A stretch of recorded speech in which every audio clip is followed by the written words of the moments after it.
So day 10, no headphones today. I do have my Elevate Coffee Trading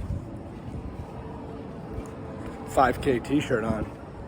That was back just before the freeze, like right before, right? That was the last time I was doing any real serious running.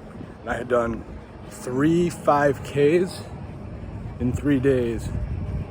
And I mean, I was really enjoying the running then, and my body had just broke down.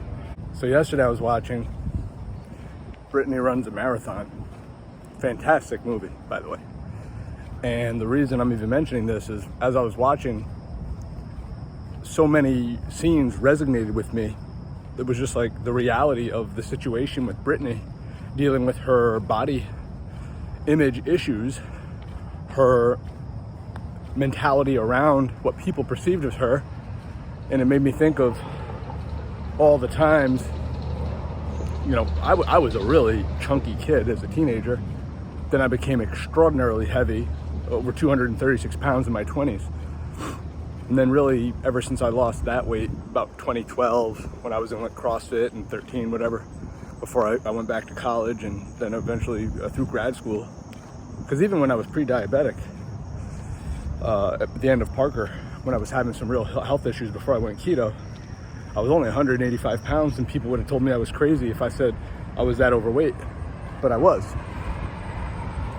Now here's the kicker for, again, the whole Brittany Runs a Marathon thing. She was she had reached her, there's a part of the movie where Brittany reaches her goal weight. And then from there, she does a small, not relapse, she just starts starving herself out before the marathon. So she goes from like 153 or 4 pounds, and seems like she goes back up to like 160 pounds, even though it was like after a run and she had been starving herself. So what we had talked about was how the body is resilient, and sometimes in the ways that we think, you know, hey, I'm doing all this running, I'm working out so hard, why am I putting on weight? Or a common one we also hear is, why am I so fucking bloated? Oh, I'm so bloated. You know, if you look at yesterday, it's sunrise. Yesterday I went out, I was having lunch yesterday with my friend Eric, and we were chowing down on some barbecue, and then even that, on the way home I had some ice cream. I probably only had about 22 to 2,400 calories yesterday in itself, which is probably a little too little for the volume I'm picking up. The point I'm making is, I'm gonna be super bloated or whatever. You know, that just happens. Can't sit there and be like, oh, I'm not reaching my goals, or oh, I need to go run an additional 10 miles to knock off a couple of pounds. That type of thing happens over time with sustainability, consistency.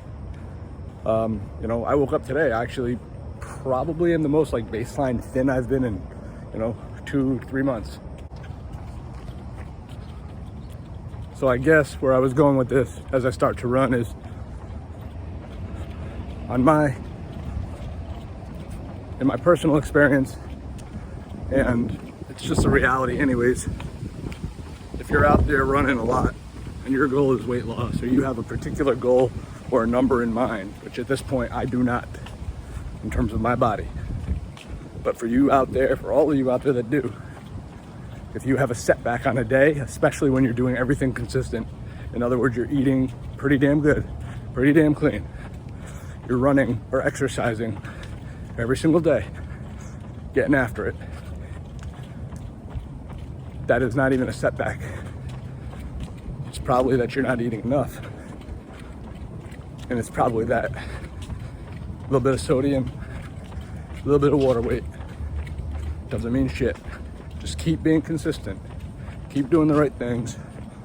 And eventually, everything will level out and you'll have the number. You'll be where you want to be. All right, guys. I'm going for my run. I gotta get to the office today pretty early. Till next time.